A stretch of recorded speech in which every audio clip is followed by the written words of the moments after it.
تم نے کہا علمنا یا رسول اللہ، علمنا یا محمد، جلدی کریں بتائیں ایسا کون سی بات ہے، ہم تو ضرور ماننے کے لیے تیار ہیں، کیونکہ عربوں کو سرداری کا بڑا شوق تھا نا مکے والوں کو۔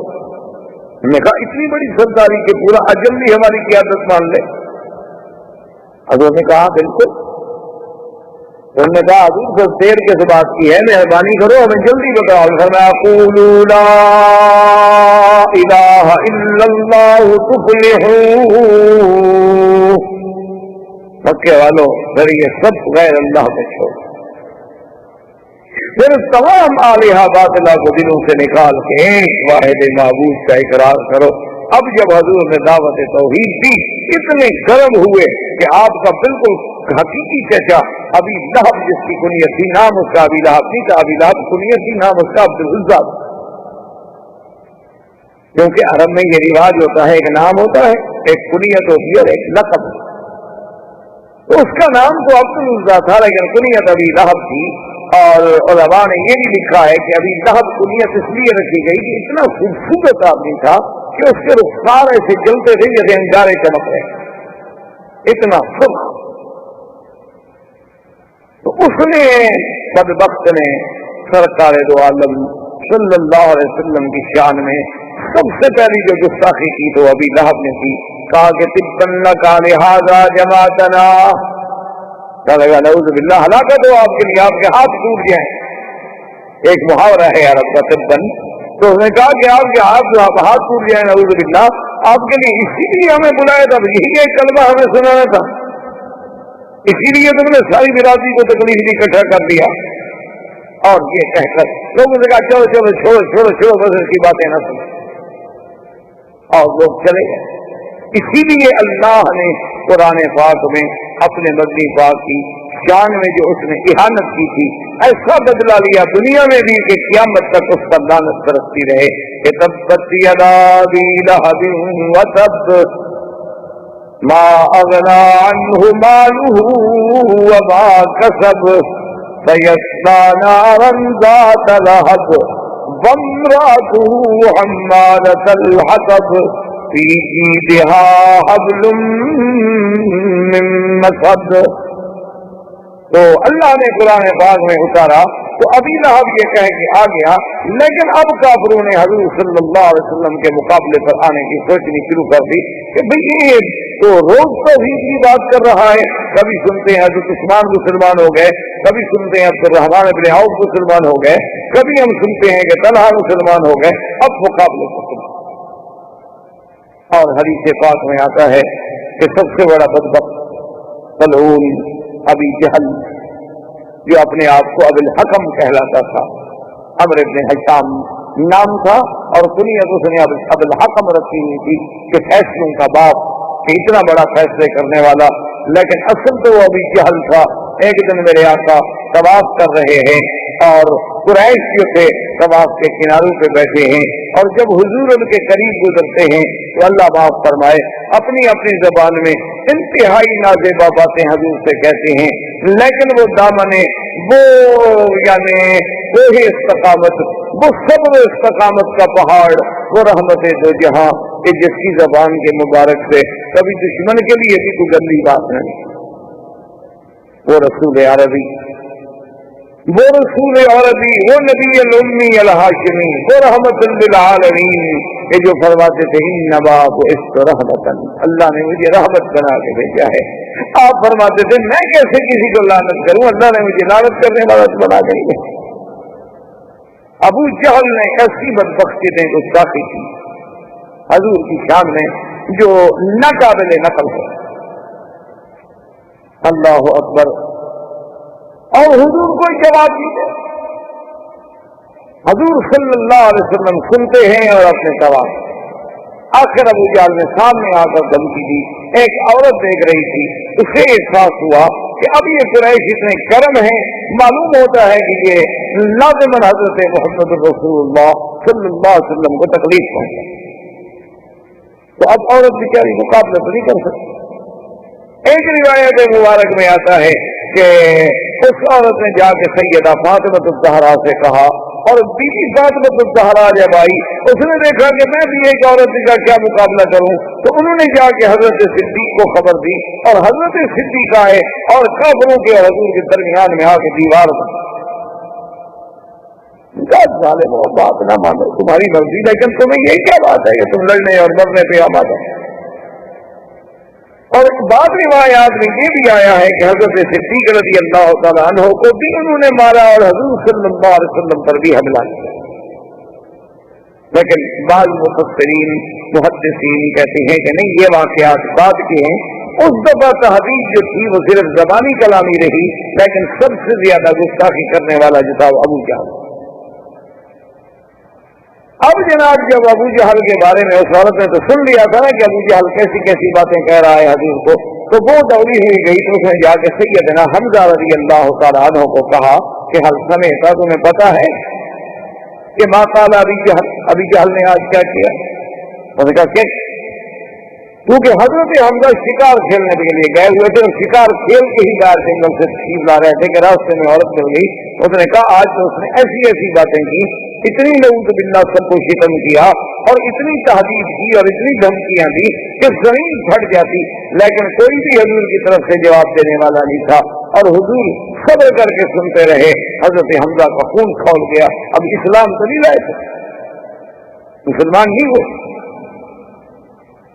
حضرت حمزہ نے واپس شکار وکار وہیں پھینکا اور توڑے تلوار لے کر اور پوچھا آئین ابی جہل، ابا جہل کا نے کہا دار الندوہ میں بیٹھا ہے، تو دار الندوہ میں پہنچے اور آتے ہوئے ابی جہل کے سر پہ تلوار الٹی کر کے ماری، اس کے سر کو زخمی کر دیا اور خون بہن۔ ہم نے کہا تو تم کو محمد، خبردار تم محمد مصطفیٰ کو گالیاں دیتے ہو، اللہ کے نبی کے خلاف کوئی اگر زبان ہلے گی تو میں زبان کھینچ لوں گا، تم نہ مانو ان کی بات کو، لیکن یہ تمہیں کس نے حق دیا ہے کہ گالیاں دو؟ تمہیں نہیں پتا کہ میں ابھی زندہ ہوں؟ تمہیں نہیں پتا کہ حمزہ ابھی دنیا میں موجود ہے؟ اور اس کو مار کر بنی مخزوم کو جب پتہ چلا تو وہ وہاں سے تلواریں لے کے نکلے حضرت حمزہ کے مقابلہ کرنے کے لیے۔ بنو مخزوم جو تھا وہ قبیلہ تھا ابی جہل کا، اصل قبیلہ تو قریش تھا نا، پھر آگے شاخیں تھی، کہیں بنو ہاشم تھے، کہیں بنو مخزوم تھے، کہیں بنو کلاب تھے، کہیں بنو، اصل تو قریش تھے۔ تو وہ جناب جب دوڑے تو ابو جہل آدمی تو بہرحال یعنی اپنے دنیاوی اعتبار کے اعتبار سے تو بڑا سمجھدار تھا، اس نے اپنے قبیلے سے کہا کہ لا تفعلوا شیئا لا تقولوا شیئا، خبردار حمزہ کو کچھ نہ کہنا، زیادتی تو میری ہے، میں نے حضور کی شان میں گستاخی تو کی، گالیاں تو کی۔ اللہ کے نبی نے حضرت محمد رسول اللہ صلی اللہ علیہ وسلم تک مجھے کچھ نہیں کہا تھا، لیکن میں نے زیادتی کی۔ تو اب اگر حمزہ نے اپنی اس زیادتی کا بدلہ لیا ہے تو ٹھیک ہے، اگر حضرت حمزہ تو ان کے ابن عم میں ہے، تو حضرت حمزہ اس خوشی میں پوچھتے ہوئے آئے کہ این محمد صلی اللہ علیہ وسلم، کہ محمد رسول اللہ کہاں؟ انہیں بتلایا گیا کہ حضور اپنے گھر میں۔ تو حضرت حمزہ رضی اللہ تعالیٰ عنہ اسی عالم میں تشریف لائے اور آگے کہا کہ ابشر یا محمد، کہ محمد پاک مبارک ہو، میں نے تمہارا بدلہ لے لیا، انتقام لے لیا میں نے ابی جہل سے کہ اس نے آپ کی شان میں زبان درازی کی، اور میں نے دار الندوہ میں سرداروں کے سامنے روسائے کفار قریش کے سامنے اس کے سر سے تلوار مار کے سر زخمی کر دیا۔ حضور چپ۔ تو حضرت حمزہ نے کہا حضور میں اتنا بڑا مقابلہ کر کے آ رہا ہوں، یعنی میں نے ابو جہل سے لڑائی لے لی، بنو مخزوم سے لڑائی لے لی، اور آپ کو خوشی نہیں ہوئی؟ آپ نے فرمایا حمزہ مجھے تو خوشی تب ہوگی جب تم کہو گے لا الہ الا اللہ۔ یہ بدلا لینا تمہیں نہیں سیکھا، یہ تو تم نے میری ذات کا دفاع کیا ہے، تم نے میرے دین کا تو دفاع نہیں کیا، یہ تو میری ذات کے لیے تم کھول گئے، تمہارا خون کھول گیا، اور یہ تو قبیلوں کی بات ہے، قبیلے والے کی مدد کرتے ہیں، لیکن مجھے تو تب خوشی ہوگی جب تم میرے دین کے سپاہی بنو گے، میرے دین کا دفاع کرو گے۔ فشہد وقال فاسمع یا رسول اللہ اشہد ان لا الہ الا اللہ واشہد ان محمد رسول اللہ۔ انہوں نے کہا حضور پھر سن لیں، اگر آپ کو اسی کو خوشی ہے تو پھر گواہ ہو جائیں گے میں بھی مسلمان ہوں۔ اب حضرت حمزہ بھی مسلمان ہو، حضور صلی اللہ علیہ وسلم کا اب دعوت کا زور جب پھیلنے لگا تو کفار قریش اکٹھے ہو کے آئے اور انہوں نے آ کے آپ کے چچا ابی طالب سے کہا کہ بھائی یہ کیا بات ہے، انه يصفر احلامنا وانه يصفر اجدادنا وانه يخالف دیننا، کہ محمد مصطفیٰ تو ہمارے بالکل یعنی وہ کہتے ہیں ہم سب پاگل ہیں، ہمارے باپ دادا بھی پاگل تھے اور ہمارے اجداد بھی پاگل تھے جو سب بتوں کی پوجا کرنے آئے، اور پھر رات عزا ہمارے خداؤں کو بھی نہیں پاک کرتا، اس کا کیا کیا ہے؟ تو اس نے کہا کہ تم خود بات کرو، نے کہا کہ نہیں تم بھی بات کرو ہم بھی بات کریں گے۔ تو ایک روایت میں آتا ہے کہ سردار قریش اکٹھے ہو کے آئے، انہوں نے کہا محمد عربی صلی اللہ علیہ وسلم ہم آپ سے کچھ بات کرنا چاہتے ہیں۔ ہم نے بات کیا بات؟ انہوں نے کہا بات یہ ہے کہ یہ جو آپ نے ایک نیا دین پیش کیا ہے، ہمارے آبا و اجداد نے تو آج تک ایسی باتیں نہیں سنی، ہم تو یہی دیکھتے آئے، رات عزا دیکھتے آئے، عبدالمطلب بھی انہیں کو دیکھتا آیا اور بھی سارے اسی کو دیکھتے آئے، اسی طرح ان کے چڑھاوے چڑھتے رہے، ان کے چتوں میں قربانیاں ہوتی رہی، جانور ذبح ہوتے رہے، اور اب آپ نے آ کر اس سارے دین کو الٹ پلٹ کر کے رکھ دیا ہے۔ تو آپ مجھے بتائیں کہیں کوئی آپ کو تکلیف تو نہیں، آپ پر کسی جن کا اثر تو نہیں؟ اگر ایسی بات ہو تو ہم آپ کو فلاں فلاں آدمی کے بعد لے جاتے ہیں اور آپ کا علاج کراتے ہیں۔ اور دوسری بات یہ ہے کہ یا رسول اللہ اگر آپ کو یہ خیال ہو کہ ہم ایک نئی بات پیدا کر کے میں شہرت حاصل کروں اور میں لیڈر بن جاؤں اور مکے کی مجھے حکومت و سلطنت مل جائے تو ہم مکے کی سلطنت آپ کو ویسے دینے کے لیے حاضر ہیں، آپ ہمارے سردار بن جائیں، ہم آپ کے غلام بننے کے لیے تیار ہیں۔ اور تیسری بات یہ ہے کہ آپ کسی بڑے گھر میں اگر شادی کرنا چاہتے ہوں، کیونکہ جب شہرت ہوتی ہے تو بڑے گھر کی لڑکیاں بھی شادی کر دیتی، پھر جو ہے شہرت کے بعد پھر دولت والت کو نہیں دیکھا جاتا۔ دیکھا نہیں آج کل آپ نے کہ جیسے شہرت ہے چاہے برائی کی ہو، بڑے سے بڑے خاندان کی لڑکیاں جو ہے وہ شادی کر لیں۔ تو اگر آپ کو کسی ایسی بات کی تمنا ہے تو آپ اشارہ تو کریں، آپ اشارہ تو کریں مکے کہ اس خاندان کا ہم تو ہر لڑکی قربان کرنے کے لیے تیار ہیں۔ جب سب بات کہتے رہے تو رحمت دو جہاں سنتے رہے۔ یہ بھی تو ایک عادت تھا، یہ بھی تو ایک مکان تھا کہ دشمن کی ہر بات سے فوراً نہیں ٹوکا بلکہ الگ سے لے کر یہ تک بات سنی، اور اس کے بعد آپ نے فرمایا اور کچھ کہنا؟ انہوں نے کہا کہ نہیں جی ہم تو آپ کو ساری باتیں کہہ چکے ہیں کہ آپ کو علاج کرانا ہے تو ہم حاضر ہیں،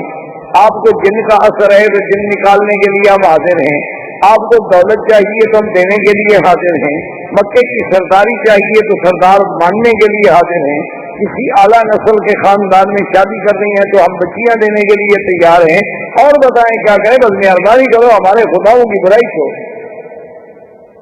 یہ حضور کا وہ تاریخی جواب ہے جو آج تک